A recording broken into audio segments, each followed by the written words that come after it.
keeps you laughing with all the jokes? It's JV. Who keeps it real around all your folks? It's JV. You've been looking and what do you know? Congrats, you tapped into the Je Vaughn Show. Who keeps you laughing with all the jokes? It's JV. Who keeps it real around all your folks? It's JV. Out of the outlook who give you some hope. Ladies and gentlemen, it's the Je Vaughn Show.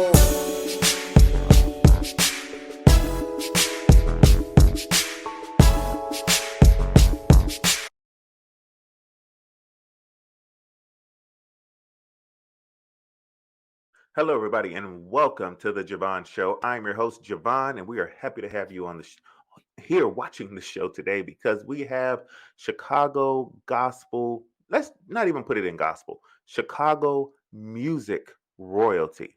So let me go ahead and bring him in now from the dark side, ladies and gentlemen, Mr. Adrian B. King. How you doing, ABK? Man, I am well. Am I visible? I'm trying to reconfigure this little. Okay, there we go. Yeah, I'm well, man. How's everything going? Everything is going fantastic. I'm really grateful for you being on the show today, sir. Oh, man, I'm glad to be here, man. Even bright and early. Bright and early. Listen, we get people up here on the Je Vaughn Show. I see. Now, here's the thing, though. So, right, anytime that I have in such legendary individuals on my show, I have to bring in somebody to help me carry this weight of responsibility that I have. So, if you don't mind, I've got a special guest that's going to join me in helping to make sure that I get deep into your story. Is that all right? Let's do it, man. Here he is. Some people call him Apostle. I call him Elder Stephen Anderson. How you doing, Steph? What's up, man? How you doing? ABK, what's good? What's good, man? Long time. Man. Elder Steph. What were you saying, ABK? I said I didn't expect to see you. That's what's up. I thought you were going to bring back, one of my kids' parents or something. We tried to get them on, but they declined. So we had to go a different route. So we got Elder Stephen in today.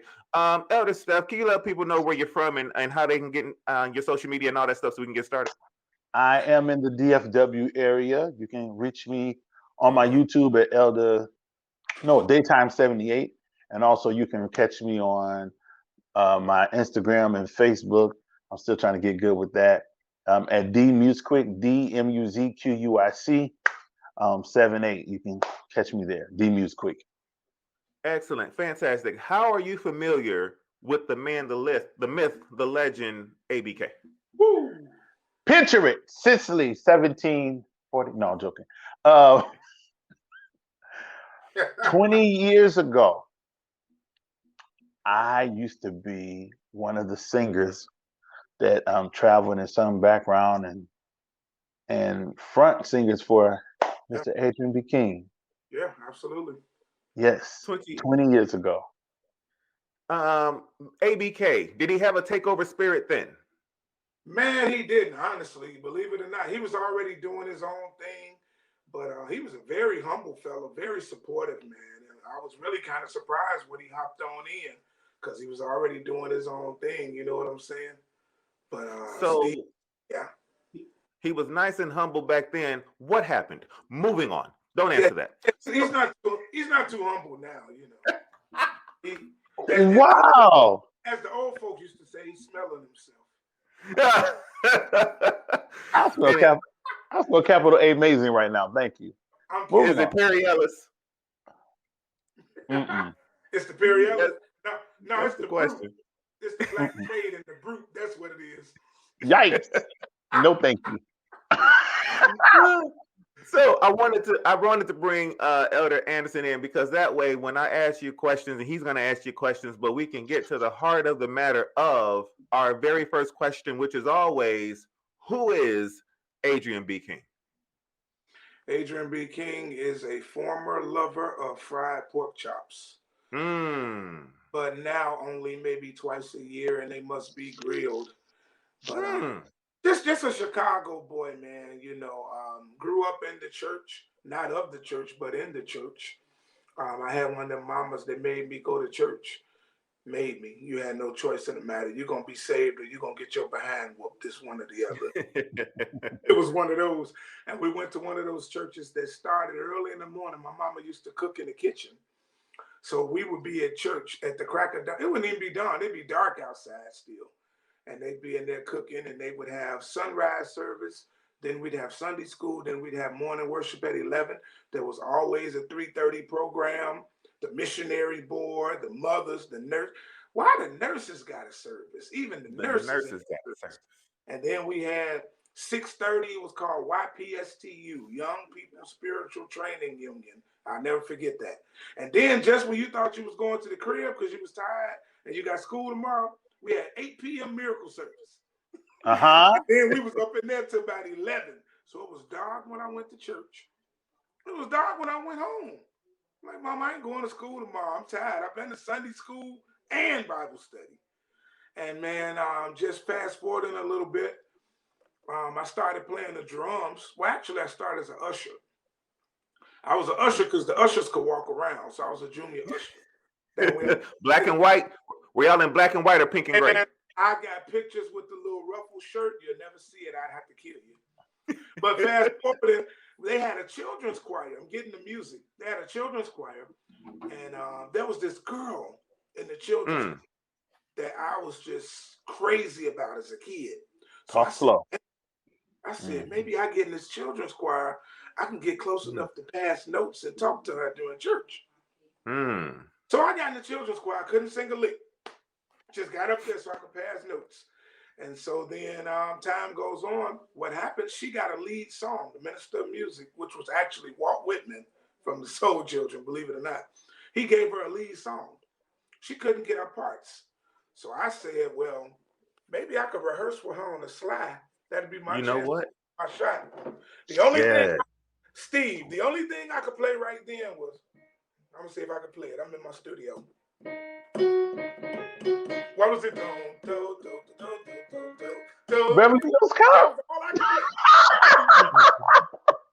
And then I could play Sheila E.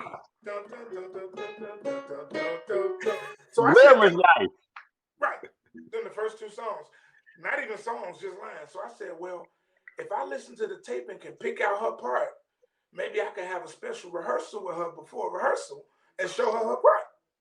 ABK, was she that bad at getting, like, where you had weeks to learn the song because she couldn't pick it up? No, it wasn't no song. I just literally learned the notes. Like I just played no chords. So oh my God. I started rehearsing. I got a chance to rehearse with her because that gave me a chance to shoot my shot. Well, what happened? Fast forwarding, I'm getting there. We had choir rehearsal and Walt wasn't there. So then they were like, well, what are we going to do for rehearsal? Her big mouth bust out and said, well, Adrian helped me with my part. Maybe he can help. I said, wait, I ain't ready for the main stage yet. You know, this was just to try to holler at you. And so I put on the spot, and believe it or not, when I went to the keyboard, the piano, big old upright piano, I was able to identify the notes and play them. After that point, Walt left, went to another church. We had no musician. So I come to rehearsal. Now I'm at the big choir rehearsal with my mama. They done put me on the main stage again. And what age is this? I got me a composition book. I went on all the words to the songs, and I wrote S for soprano, B flat, A for, I did all that. I had my book of life. I call it the book of life. So I come to rehearsal, play the book of life. Well, I got to rehearsal one day and realized one thing, man. I forgot the book of life. So now here I am in rehearsal with no book. What am I do? When I sat on the keyboard, the piano, I remembered the notes. And that got me started in music. How old were you though? Man, I was about 13, 14. Look back at it. Drawing gang signs at the church. But it's amazing. But it's amazing because God knows what bait to use. Yes, he does. My friend the other day, I'm like, he used you to get me in the choir. You still know her? It's amazing. You still know her, eh? I talked to her the other day. Went to breakfast with her the other day. Hadn't seen her in almost 30 years. Wow. We went to breakfast last week. So man, I tell this story all the time. She's like, "Are you serious? It's the truth." I wasn't thinking about it. The Lord used Tania Watson to get me into church. Really? She went and joined church, and I said, if I get to be around her from going to church, Man. I'm going to church. Man. And so I get it. I was on the train going to high school, and some words kept coming in my head in music as I was on the L train. I'm like, wait a minute, what is this? I ended up writing my first song, Steve, on my way to Whitney Young High School. Wow. I did not know that this would turn into this. But God, what was the first song? Do you remember the first song? It was called When the Lord Returns. See, I was a band kid, and I used to always hear about the rapture. And I would be so scared that I would wake up and miss it because I know what I did today. I know what you did last summer. I know what I did yesterday. And I literally wrote a song called When the Lord Returns. And that was the first song I ever wrote. I remember that song. It was the very last song on your first project. Your first project. Yeah. Wow. And then crazy, man. And from there you just kept on writing. Man, I just kept on writing. My mother took the rent money, and we got on the L and went downtown. She took our rent money and bought me a big old Casio keyboard, which I thought was crazy because I'm like, what we going to live at on this train? But she took the rent money and bought me a Casio keyboard, and man, I just started playing that keyboard. And see, you got to remember, at that time, I was a thug, as you say. I was a gangster. You can't be a gangster and play the piano. So I was in the closet playing the piano. Had my headphones on, sitting on the floor in the closet playing my Casio. And man, God just started giving me different ideas. And getting to where we are now, as I started writing songs, I started trying to give them to people. Nobody wouldn't sing my songs. I literally sent my songs. I paid money and recorded my songs and sent them to a very popular gospel artist, FedEx. FedEx was $29 a package back then. That was a lot of money when you 16. Yes, still now. Listen, I sent that FedEx package. 2 days later, I got a bigger FedEx package back from that artist. And I was so excited. I'm like, man, they sent something back. Man, when I opened that package, my package was inside that package unopened. Whoa. They paid $40 to send me back my project. Wow. And so we were at the church painting. I'll never forget this. This is how reverence was birthed. We were at the church painting, and I was really sad and crying about what happened. And the pastor says, you don't have to beg anybody to sing your music. You got Bill over here. You got Courtney right over here. You got Denise right over here. Y'all can rehearse right here at the church. And that's how I started reverence. Wow. So I said, well, if I got a choir, they got to sing my songs because they ain't got no choice. So that's one way.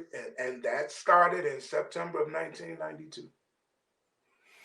And what you remember the first songs that you taught in the rehearsal? Was it the Rapture song, or were you teaching other things? No, that came later. The very first, we were known as the Look and Live choir because everywhere we went, we sang Look and Live for about 2 Look and Live. That one.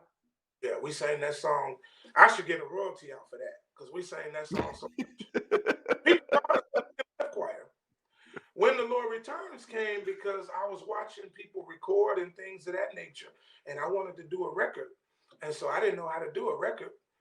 Me and Kenny Lewis was my director at the time. We had no idea how to do a record. So I reached out to Percy Gray Jr.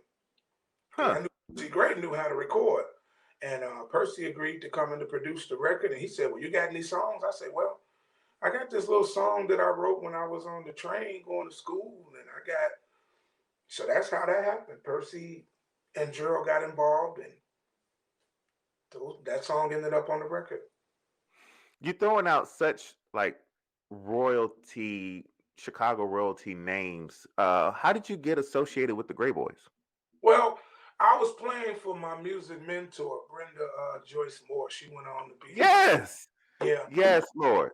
And I'll just say this, Brenda gave me like my first national opportunity because she had a choir called United Praise. And Brenda let me practice on her choir. She would let me teach songs. She would let me play. I actually joined Steve as a tenor. Wow. I was in a community choir. I was doing Tommy's Rock and all that. But I joined as a tenor, and what happened was the musician was late for rehearsal, and they used to start rehearsal with devotion. They happened to sing "Take the Lord On With You" or something. It happened to be in B flat, so I was like, "Oh, that's my key." So I just went and slid on the organ. Brenda came in, saw me playing, and let me start playing for the group. So getting to Gray Boys, Brenda was working on the recording, and the Gray Boys were producing her recording. So just so we know, so people can know, Brenda Joyce Moore, known forever and always as the writer, composer of How Excellent. Yeah, Perfect Praise, How Excellent. Yeah, one of the biggest. My church sang it Sunday. That's crazy how the song just lives that long. And so and notice how you do the proper title, Perfect Praise, and I give it the black title, How Excellent. We'll do that to all our songs, won't we? Two things All the time. Two things Brenda couldn't stand. She couldn't stand the song being called How Excellent because for whatever reason, she was adamant that it was Perfect Praise. I said, Brenda, this song does not mention Perfect Praise at all. And they're going to call it How Excellent. The other thing she hated, Steve, you know this because you're a musician on that, In All the Earth. She hated when the altos were flat on that. They would do In all the earth. She's like, no, that's not the note. In all the earth. She was very specific on that. So she came and did a workshop for me, and she spent like about 5 minutes making sure that the altos understood why that note was wrong and how you're not going to do it wrong when we do it up in front of the people. Brenda was very adamant. I used to tell her, girl, be glad they know your song. No, I want it right. I want it right. She gave me my opportunity. So when the Great Boys did produced her record, I was just gleaning. And then an opportunity came up with Chicago Mass Choir. And some kind of way I ended up at their rehearsal. And I found out the Great Boys was doing that too. And so I would kind of just come around and talk to Gerald and talk to Percy. Man, one day I just got the nerve. I said, man, I'm going to call them and ask them to produce my record. I know I can't. I ain't had no money, Steve. No money.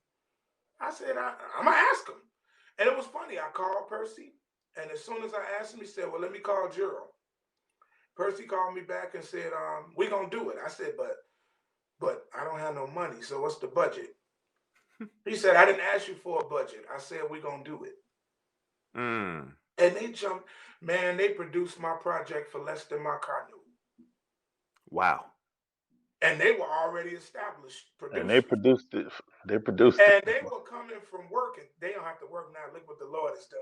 But they were coming from work. They had soot on them. Gerald used to come from the factory to rehearsal. Percy used to have a walkie-talkie coming from work in between. And they produced that record, man. And I just gleaned and learned. I talk to Percy every day. That's one of my best friends to this day. And here we are some 30 years later, man. Yeah. Wow. That's an amazing story. Speaking about that that budget, somebody wrote in the comments, that's the same budget I offered Steven to produce my album. Interesting. Oh no, it's interesting. That's deep. I mean, Steve won a lot of money. Excuse me? Steve got Gucci and stuff. No. Don't do that. Don't do that. Now, let me make this clear. And I'll tell the whole world. I learned so much sitting at Adrian's feet, singing with him. And Adrian was one of my inspirations when it came to writing, all that stuff. When I remember when I brought you all to South Bend, and my wife at the time went into false labor. I remember that. Man, and I sat there and I was just like in awe watching you guys, man, because the chemistry you and Kenny had was just phenomenal. Like, you know, I used to call y'all Batman and Robin. Just to watch Reverend sing, whether you had 30 people or you were walking the room with 5, 6, 7 people, the sound never changed. It was consistent. And that was one thing that was so impressive to me. So I recall those days. I don't even know. We had just had a short conversation, and I said I was interested in singing with you. And you're like, well, just come on down if you're serious. And you were literally coming from South Bend, bro. Yeah, I was on the train. You would come pick me up from the train station, take me to rehearsal. We got we got to wait till JeVaughn come back. He got to come back so I can tell him the story about when you was late picking. I'm here listening to y'all talk. This is so great for me. So please tell the story. So one time, I think it was like my second or my third rehearsal with them. I took the train down, and Adrian was late getting to me, and so the sun is going down. I don't know where we was at. It was in Chicago somewhere, but it was in the hood. I do know that much. It was like near Roseland. The west side. It was the south side. It was near Roseland. Yep. And the sun was going down, and back then wasn't no cell phone. I didn't have a cell phone. I was at the payphone, and I'm hitting this beeper up and leaving voicemails, and I'm about to cry. I was like, Adrian, come get me. I was so scared. You wasn't about that life. You was from the being, Listen. I'm calling. I'm like, hey man, come get me. I was so scared. I was shaking. Adrian got me in that car. I think I was so nervous. I blacked out and fell asleep when I got in the car. How did you end up in Roseland, though? It was like Roseland, one of the cities outside of Roseland. It was. That's where our rehearsals were. I think he took the train to Kensington somewhere. Yes. Oh, and that's right. Yeah, because we were rehearsing like near Markham or something like that. I believe. Can't remember one of the cities. You was going towards the south suburbs. Yeah. Listen, he came. Well, that wasn't a bird. That wasn't a bird. That was a belch. And so he came and got me, man. I just kept calling his phone. I was nervous. Man got in the car. All he could do was like laugh. He was like, man, I'm sorry I was late, man. I was, coming from whatever, blah, blah, blah. Man, I was just like, it's okay. Man, when I tell you, I was just sitting there. Bro, those memories are crazy, man. You're taking me back, man, because I'm going to tell you, JeVaughn, I done quit so many times, man. I quit every week. Every rehearsal, I quit. You too. I want to cuss and quit every rehearsal. And it's always the alto's fault, ain't it? God. I said it. But wait a minute. It can't be just my group that was always altos. Every time I try to quit, I kid y'all not. Every time I try to quit, in one way or another, God tells me, did I tell you to stop? One way or another. Like 1 week I quit, and the next day we got a record deal. Or 1 week I'm ready to quit, and then he'll send a new singer. Is that? Sorry. I'm just asking. Is that part of the whole the two major deals that you just signed? Is that coming? Yeah, just recently.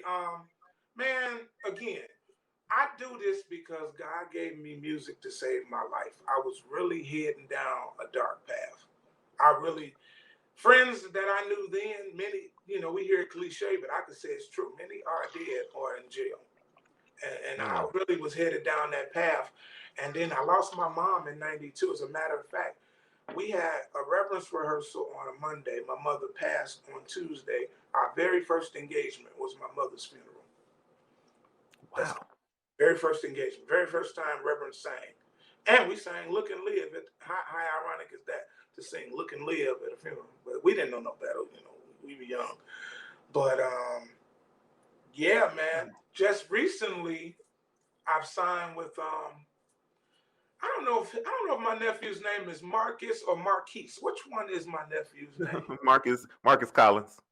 I know that, but some people call him Marquise, and I'm like, am I just calling him Marcus? And his name is actually Marquise. So I call him Round Boy. So it just depends on how you know him, I guess.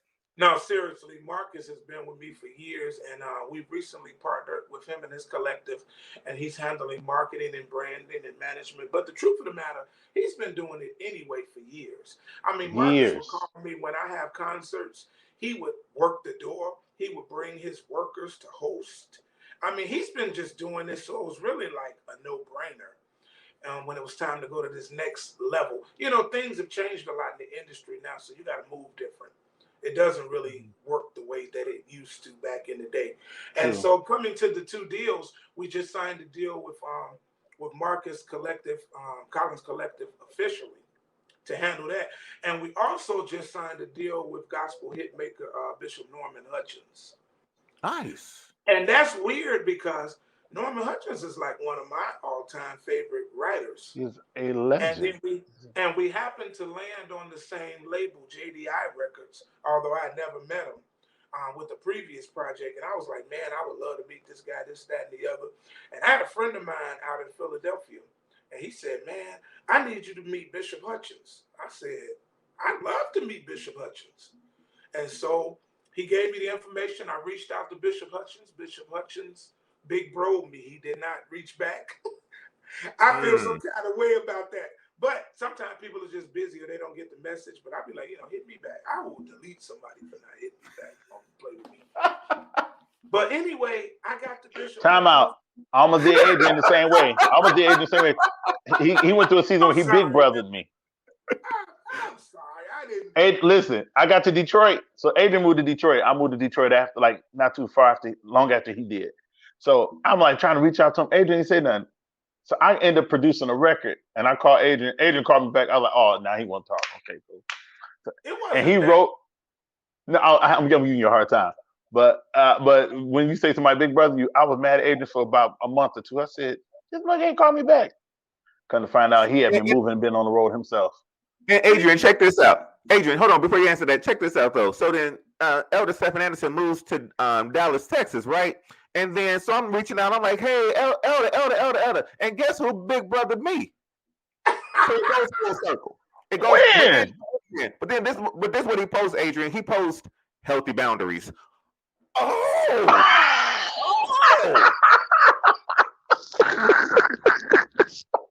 Is that where we at, Elder? That's not the nature of our relationship. Don't do that. Don't do that. What were you about to say, Mr. King? Let's walk into unity. All right. Moving on. Moving on. I forgot you did come to Detroit. Yeah, I lived in Detroit for about 4 years. But honestly, Steve, I mean, you've always been cool with me. If I didn't respond, I don't know why. I might not have seen it or whatever the case is. You've always. I deal with the least of these. I know how it feels for artists to look down on you. Yeah. I still get it now, and I've been doing this 30 years. And it's funny, I got some national artists, big boys, that reach out to me and holler at me. And then I got local cats that act brand new. I'll be like, bro, you got a single. I have 60 singles. How you gonna act stupid with me? So newbies don't do that. Don't do that. Yeah, and on this show, we're about transparency. So let's call them out. First one. Eric Kurt. No names. No names. We would not do names. I only mentioned Eric because he was on here. That's my guy. In fact, I almost wore Eric's shirt on the show, which is funny that he's watching us today. And he had the nerve that this guy gonna tell me to watch my mouth. Marcus, we already talked about what's happening when I see you at the Stellas. So, you're getting the biggest hug that you've ever gotten in your life. So you better stop playing with me. Eric, man, love you, Marcus. Marcus, the guy, man. That's my little bro for real. Eric Kirk, I love that dude to life, for real. Eric sang with me Eric still sings with me now. When I call him, he comes out and he jumps right in. And the thing that I like about people like Eric and others is that he's the leader of his own ministry now. But when he comes to reverence, he comes right back to reverence. He don't come with the big head acting like, hey, man, I got my own group. I need that. No, he just jumped right in and he fill in. And I love him to life for that. That's my dude. Oh, and with that being said, Adrian got one more reunion without me. Moving on. So, moving on. We'll move on. Okay, now with the reunion, I tried my best to remember. You got thrown under the bus. Bro, it's about 150 to 200 people that have passed through Reverence since 92. Wow. Literally. I tried to reach out and get everybody I could and remember, but I just turned 50. Congratulations. More than people. I remember when 40 was old. I remember 30 was considered old. Now here I am 50. I got grandkids. You too. But the thing I'm grateful about, my music and what I'm doing is not dated. I thank God that he still has us relevant. We got great singers, younger singers, energetic singers, and merging. It's kind of like putting seasoning on some new food. That's the best thing. And you've got great music. I like to play this game sometimes with the artists that have a lot of hits, or that those couple hits where people just keep them in rotation. If you had to throw away one and never sing it again, Earnest Desire or Secret Place, which one would you just be happy to never have to sing again? I'm gonna be honest. I would throw away my Earnest Desire. It's my favorite song. It's my favorite song in the world that I wrote. But I'm tired of it. But it's kind of like the fish that keeps swimming. No matter give it to how me. many Just new give it to me. albums, I'll take it. Don't worry about it. no matter how many new and that's funny that y'all mentioned that, because I've had a major artist just recently reach out to me about recording it. And so I'm praying about that.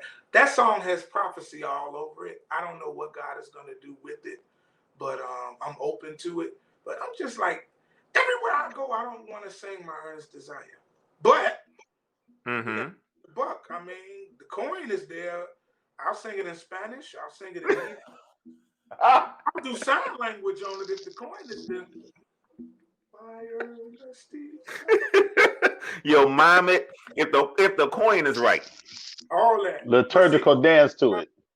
But the thing is, you know, even if you get personally tired of the thing, you got to realize is what's old to you is sometimes new to a whole new generation. So I say that jokingly, but that one I kind of got tired, because I be like, I got a lot of other songs, y'all. Y'all listen to these other records.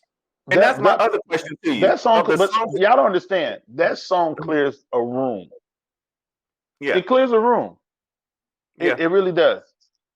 Well, Even when my group was singing it, it would clear the room.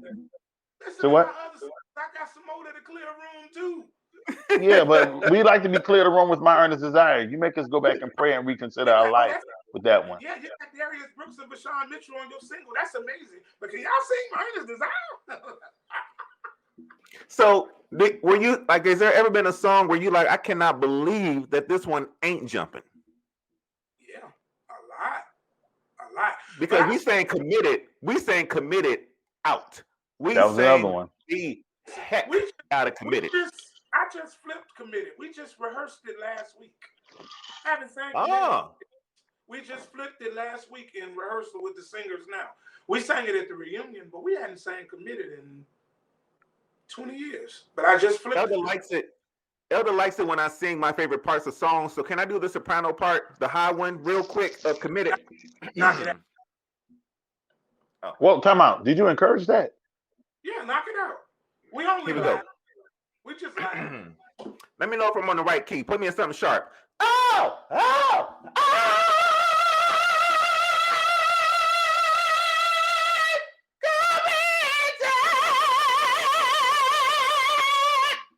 Was I close? Was I in there? Was I in the pocket? Yeah. That was dope. Moving on. Let me call Bishop Hutchins. Please do. Give him my number. Get you on.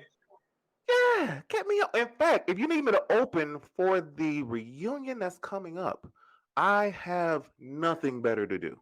Man, I love I'm committed. I just brought it back. But pick me. Time out. Did he just say, give me something sharp and then took off without you? I'm used to it, man. I play for funerals every week. I play for 4 funeral homes, so I'm used to people just. All right, moving on. As you were saying, I'm sorry. Oh, okay. Marcus, I got you. But yeah, man. Somebody asked me just recently about that, and I was like, everything is about time. Abraham didn't get his son until he was 100.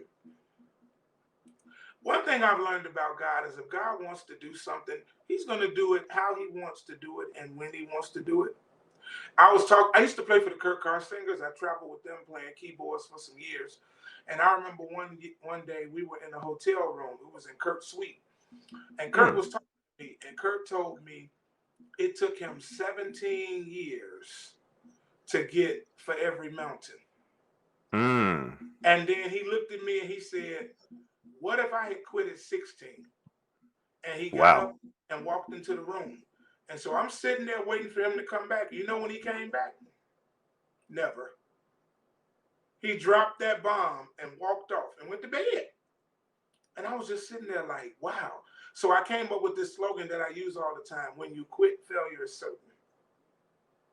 So that's why I keep doing what I'm doing. And that's why I run on and see what the end is going to be. I don't do it for acclaim. I don't do it for awards. I do it for a reward.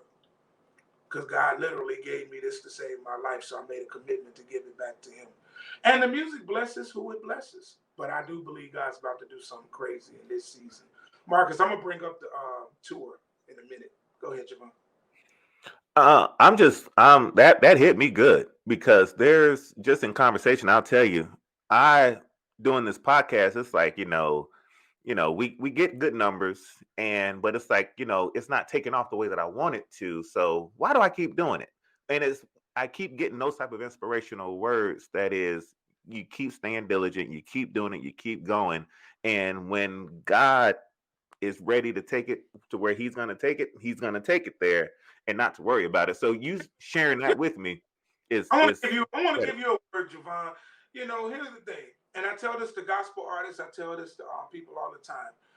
You have to do what you do first because you love it. Yeah, that's it. Because you love it. Bible even says, seek first the kingdom of God, his righteousness, then all these things will be added. You got to do it because you love it. Because if you do it out of love, the fulfillment is there initially, regardless to what comes later. Because again, in this business, man, I used to make a lot. I ain't gonna lie. I keep it a buck on here. I used to make a lot of money in gospel music. It was nothing to get a royalty check for $5,000, $7,000. It was nothing to get performance fees of $3,500, $5,000 consistently. Things have changed now with this streaming, with COVID, with everything that's going on now. I'm gonna keep it a buck. People are not making the money that they used to make. Now, the thing that I'm grateful about, God has shown me that he doesn't need mechanisms in order to bless you. I did better in COVID than I did out of COVID. Bought 2 cars cash. God has just been faithful. But brother, do it because you love it, man. And if you're doing it with a sincere heart, God is going to reward them. God's going to reward you, man. And don't give up. Because when you quit, failure is certain. I know what happens if I quit. So now I want to know what happens if I don't. That's good. That's good word. That's good word. And that's why, I do it because it gives me the opportunity to sing stuff like I'm Committed in front of Adrian B. King. Why would I stop when I get to do that in something sharp? You should hear me do elder songs. Oh, I got a montage. No, thank you. In fact, I'll play it now. No. Adrian's on the flyer. It's about him. Moving on. Yeah. And it is about Adrian, and it is about a tour that's coming up. Adrian B. King, you are about to go out there and share your ministry with the world. Tell us about it if you don't mind. Yeah, something just hit me just recently, and I reached out to Marcus, and I reached out to the group, and I said, people are not attending concerts quite like they used to. Things are changing in the industry, but I got a heart that I want to touch the church people. I want to reach the church folk. I love my musical crowd, but to be honest, that bores me sometimes. I don't just want to be an artist that only sings in concerts and in musical settings. I want to go and touch people that'll never get an opportunity to experience such. The church people. So I said, I want to just do a series of tours where we just pick a city and we just go to that city and we just church. We just hit some churches on Sunday mornings. So I asked my church for permission to be away on a few dates and things of that nature. So the first of which will be in Indianapolis, Indiana on Sunday, April 16th. We just going to go old school, ride out to Indianapolis. We're going to be with Bishop Brandon Jacobs and New Zion Temple early that morning. And then we're going to West Side Missionary Baptist Church at 11. And then we're going with my sister, Overseer Alyssa Spencer at 3 p.m. And then we're doing a gospel brunch. I'm going for the brunch. I ain't got to sing a note. I just want to go for the chicken brunch. And waffles. And we're going to just do a full day. Come on back, do what we do. Our next stop will be Detroit. Then after that, we'll be doing St. Louis. And we're just going to hit some regional areas and just pick a Sunday, man, and go to where the people are. On Sunday, and just share our ministry. And so that's what we're doing for spring and summer as we await our new single to be released. That's scheduled for May. on IR Music Group. So we're excited, man. And when is Dallas? Oh, that's going to be in the next leg. I'm trying to do Dallas around August. I got some great friends in Dallas and Houston. Pastor Keon Henderson, I already told him, I'm coming to your church whether you invite me or not. I'm just going to be Concord Baptist Church. I told him I'm just going to bum rush our church and just show up on Sunday morning. It's going to be what it is. So, yeah, it's coming.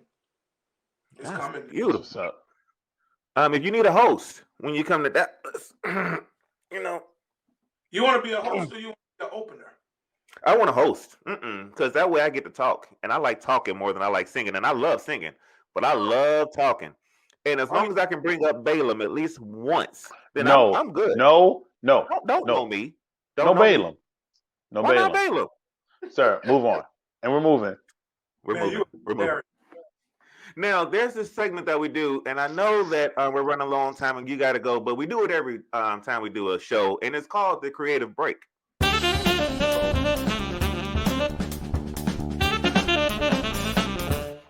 And during the creative showcase, we like to highlight those things about you that people don't know creatively, arts-wise. Now, you can either do this by singing or you're at a keyboard doing it by playing, but we want to know something that most people wouldn't know that you know. So we know that you can play, and we know that you can sing, and we know that you know gospel, but we want something non-gospel. We don't care if it's country, if it's pop, if you know some Taylor Swift that you want to share with the people right now. We want you to just share with us something that most people who know Adrian B. King wouldn't know that you do. So I'm committed. So I've got mine out the way. Elder Stephan is going to do something as well, and then that gives you time to do something on your end. So while you're preparing, Elder Stephan, what would you like to share with us in the creative showcase today? I like chicken wings.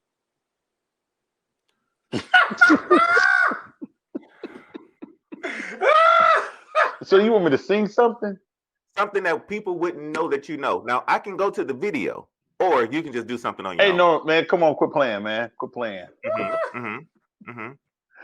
Listen, if I didn't do my own expose, I'm not gonna let you blackmail me. Mario Dunlap said, "Play some Chicago house music." That's what he wanted. Well, now that is one of my favorites. I love Chicago house music. But we're not gonna sing "Bang Bang Bang" that one today. So, Elder Stephan Anderson, what would you like to share with? Moving on, what would you like to share with us today? So you want me to do some R&B-ish? Sure. Come and talk to me. I really want to meet you, girl. I really want to know your name. That's all I got. Moving on. Oh. Security. Come and talk to me, Lord. I really want to meet you, God. I really want to know you. Anyway, Adrian B. King, it's your turn. What would you like to share with the people that they wouldn't know that you know? I believe I can fry, whether it be a wing or a thigh. Now let me I think about it. Speaking of, time out. Speaking of, can you overnight me some Heralds? I ain't had breakfast yet. I didn't hear what Elder did because it looked like he was miming because his mic went mute. That was Lift Kingdom. your hands, Elder. Lift your hands. Give me the power. No sweets. In the man, y'all are crazy. Hey, can you overnight me some Heralds?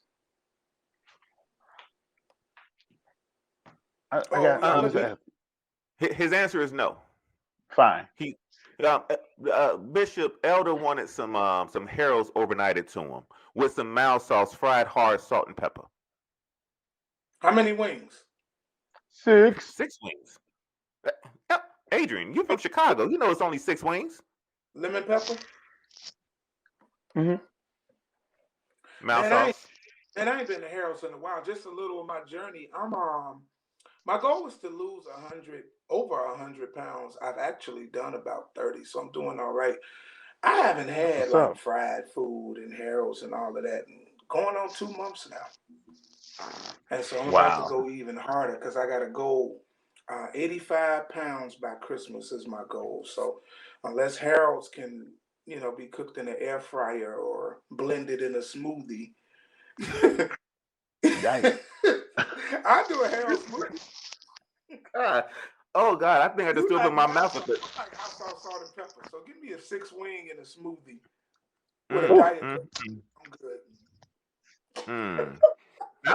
Oh God, he said put it in a smoothie, in a blender. In the words of my grandson, no thank you. A soul food smoothie. No, thank you. Oh, I'm sorry, but Mr. King, I still want a song though.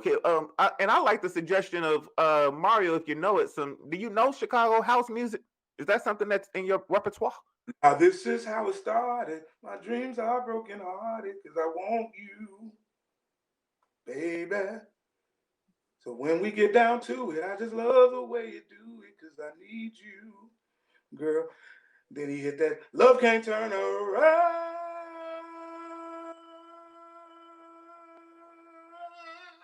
I can't hold it like that. I was a house head, man. I got a house that was called Victory. You have made my mentor's day. Mario Dunlap. I just talked to him too. What up, bro? Everybody know Mario. I don't even know why I'm surprised. Listen, if you don't know Mario, you don't know.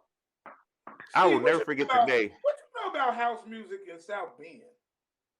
That's from Chicago, Adrian. Stick with me. Ain't that near Ben Harbor? I don't know nothing about house. House stops at Gary. It doesn't cross over Jackson Street. It did. It doesn't cross over 80-90. I went to that house one time, JeVaughn. Believe it or not, I thought it was really a big deal. I went to the Jackson's house, taking pictures and stuff. Like, man, you about the 5 million person that done this. This ain't special. I think it. I mean, that's where Latoya was. Forget about the rest of them. Latoya grew up there. Latoya grew up here. I'm going. Her fine. That's a big deal. I remember when she did that cover, but we're moving on. We're moving on. When you were in Chicago, I know since you know Mario, I can tell this story. So you came through 123rd in Michigan, Greater New Montego Missionary Baptist Church, conveniently located. Absolutely, my buddy's the pastor there now, David Moore. That's the church I grew up in. So I used to be able to sit there with Larry and old landmark and all that stuff. Then now let us on. What was her name? Oh, back to the old. Somebody's talking about you went to St. Wilbert High School. Willowbroad. Yeah, I did. Willowbroad. I lived around the corner from Willowbroad and was late every day. That sounds like my son today. I lived across the street from St. Willowbroad. Yeah. St. Willowbroad then merged into what was it? St. Martin de Porres. Used to be Mendel. That was the house headquarters in Chicago, Mendel. Farley, Funk and Keith and the hot mix fast. See, y'all don't know nothing about that. I don't know how to do footwork. That wasn't my thing. I was too busy in church. That's footwork. Lucy Rogers, that was her name. Lucy Rogers. And they used to have all them words, and we'll go singing and shouting, and I never could keep up. She was like, never rapping way back in the day. Before rapping was cool. That was like some Busta Rhymes type stuff. Twister. On the gospel tip. She was gospel twister. Singing, praying, and they would keep up. Oh, man, I missed them so much. Let me see. AB, you definitely starting to show your age now. Oh, yeah, that's that house stuff. And that's when Ricky was doing house music too back in the day. I remember when Ricky used to perform doing house music. Ricky was doing gigs and recording. That was a long time before. Now check this out. I saw it online a couple times a few years ago, featuring Ricky like Dillon. You're cursing me out with your fingers, Elder, because I can't hear what you're saying. I wonder why. I can hear Elder. I'm surprised that you're not able to hear him. I don't know why he did that. How do I just mute him? I can hear you, but I can't hear him. I don't know. You know what? It's God. I don't know what about him. It's just something about the name. It's just something about that guy. And silence. You know what though? This happens with these phones every once in a while. Elder, do me a favor. Just go out and come back in. And then because that usually clears it up. I don't know what it is about them droids. I think he's got a droid. Yeah, you know what? Well, he's got a droid. That could be it. An apple a day. We solved it right there. An apple a day. So tell me about. So I'm sorry, because again, I grew up listening to your music. And Greater New, we played your music all the time, or we sang your music all the time. When I went to Illinois State, I took your music with me. I remember Michelle Triplett. I don't know what her married name now is, but she would bring Adrian B. King songs there. When you would go somewhere and you would hear your music, what does that do for you? Because I know me, I got a big ego. So if I write something and everybody in the world is singing it and playing it, I won't be able to get through the door. That's why God hasn't anointed me at that level yet. And I tell Steve this too. Steve is an amazing writer. I will never tell him to his face, but I can tell him on virtually. Steve is an amazing writer. I could not imagine going somewhere and hearing my songs and not be like, what is that like for you? Man, it is insane. I'm gonna keep it real. I'm really amazed at when I hear some of my music. I'm amazed that God actually wrote this through me. That God actually let me birth this. I'd be like, really? This is like really something. And it's very humbling too that people will think enough of your music and enjoy it enough to sing it, or to even buy it, or to even listen to it. Right now, we got so many options out here. iTunes is like the sea of forgetfulness. And for somebody to really take the time to not only purchase your music, but to learn it and rehearse it, it's very humbling, man. It's very humbling. I'm not no crybaby, but I have to almost kind of, fall back and keep my cool on, because it's really humbling. It's really humbling, man. You never know where music goes. And I'll tell you this, my brother, you never know where your show goes. Just because people don't click like don't mean they didn't see it, or they weren't blessed, or they weren't impacted. You just never know. I can prove that. Come out with a scandal on your name. I'm trying to. Come out with a scandal and watch how many viewers you get. I've been working on scandals for 2 years, Adrian. I can help you with some ideas. No. OnlyFans at Je Vaughn Show. Huh? Why are you to take clothes off? I got some that'll keep you clothed. I mean, I don't mind nudity though. I'm just saying. We're being too honest today. I done met my man. Elder, of the songs that you used to sing with Adrian, hopefully he can hear you now, what was one of the ones that was your favorite to sing, not including the hits? We're not talking about Committed, we're not talking about Well Done, we're not talking about My Earnest Desire. Like, what was one of your just go-to jams? Well Done was the one. Because I used to have a little baby dreads, and I used to shake my hair. I used to be one of his hype men. A lot of energy. Elder can sing though, man. Yeah, he can. I'm trying. What was one of my favorite songs we did? We got to do something. I'm gonna put it out. One of my favorite songs we did was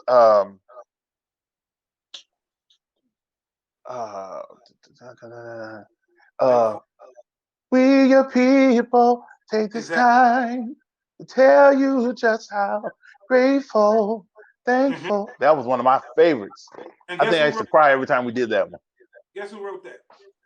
Who? Take one guess. Who wrote that song? JeVaughn Martin. Security.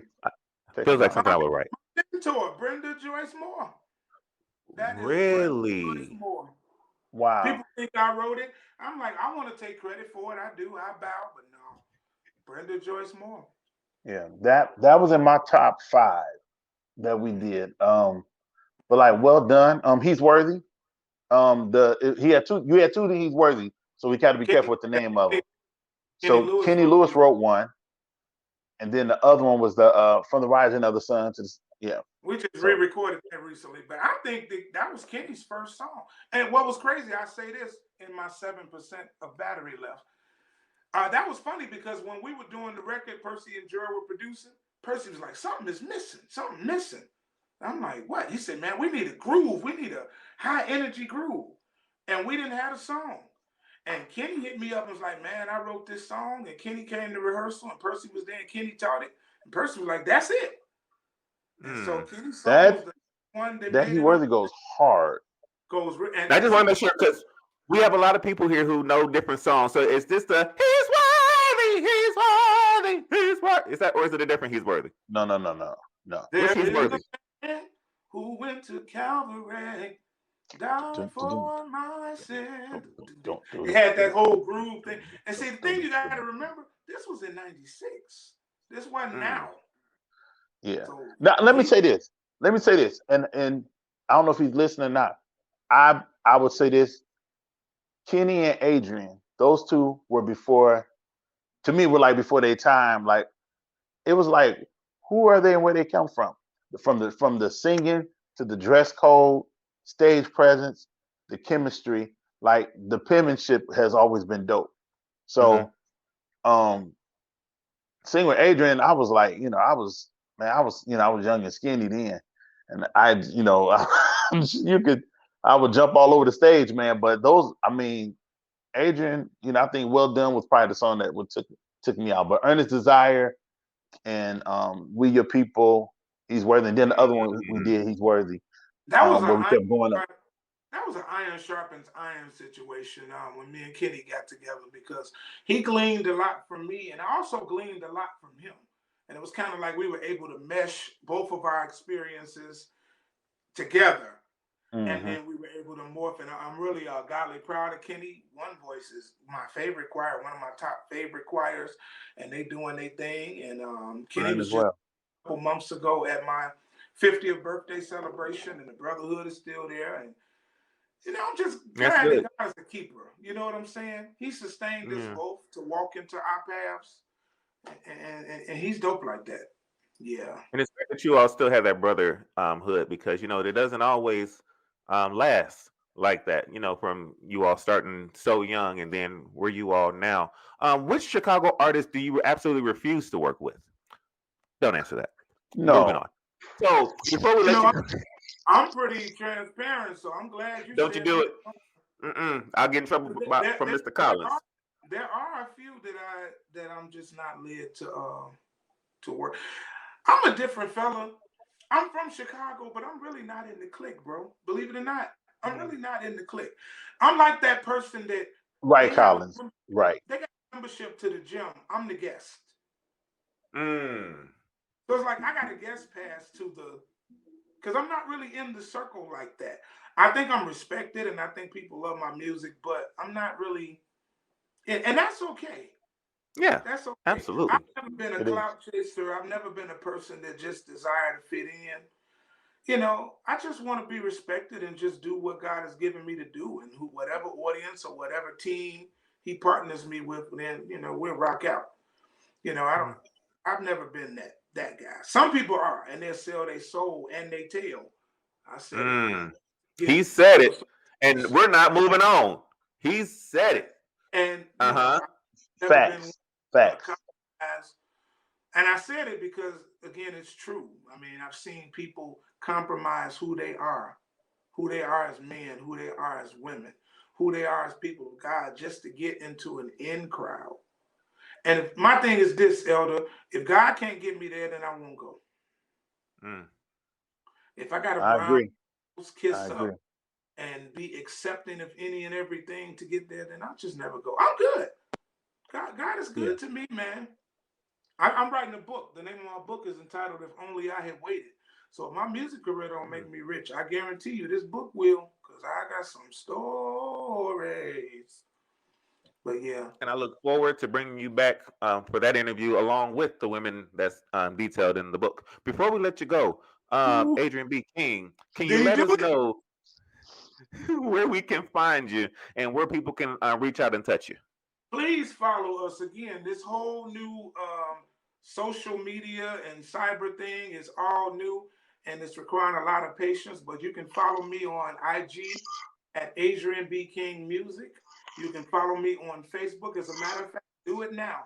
Follow me on Facebook, Adrian B. King Music Page. That's what it's called, Adrian B. King Music Page. Not my personal page, because I got 5,000 people, and I will not have an Adrian B. King page too. I don't have the energy. But Adrian B. King Music on Facebook, and please follow us, keep us, lifted. Keep up with us. We got some great things happening, and we want you to be a part of it. Man, I thank you all for having me on this morning. Thank you for giving me an hour of your time. Thank you for giving us an hour of your time. My kids won't give me an hour of their time. You done did something my kids ain't doing. They ain't trying to hit me for an hour. Well, listen, adopt me because you know, I need one of them 3 cars that you rolling around in. Listen, thank you, Adrian B. King. Wait a minute. Before you close out, yes, I sir. heard Adrian say we're gonna do something together. Yes. I'm hold you to it. Yes. I'm gonna hold you to it, bro. God is not a man that he shall lie. Adrian is not a man that he shall lie. I want to do something. Adrian, if you don't do it, I'm doing a whole post about how broken I am about you. No, I want to do something with you, bro. I'm clowning. I'm clowning. I've seen you sing many times. I think the last time I saw you sing live was in Detroit. Crystal Rucker was there. There was something that Crystal Rucker was at and you sang. I went with Yeah. You killed the place. So yes, Steve, we're definitely going to do something, man. So I don't know when you're working on your next record. And I say this before I get out of here. I appreciate you checking on me, bro. You will reach out and not want nothing and just check on me. I'm going to tell you, that don't happen too often with me. Everybody reach out to me, want something. I'm finna block my daughter because every time she reach out to me, it's a Why you got to want something every time you hit me up? What is wrong with just hitting a person and saying, hey, man, how you doing? I'm praying for you. What you got going on? I'm thinking about you. Not just thinking about because you're looking for that button to be pushed. I appreciate that, Elder, for real. No doubt, man. I no doubt. All love, man. And with that said, I need to borrow $15, but we'll talk about that offline. So, to Adrian B. King, thank you, Bishop, for coming through. To the Elder, Stephen Anderson, thank you for being the surprise co-host for today. To all of you guys watching, thank you all for tuning in who's my executive producer? Dr. Nasha Thompson and Elevate Magazine. Marcus Collins. And to Marcus Collins, to everybody that tuned in, to everybody that supports, thank you all so much. We look forward to seeing you all on the next podcast. Until then, take care of yourselves and each other.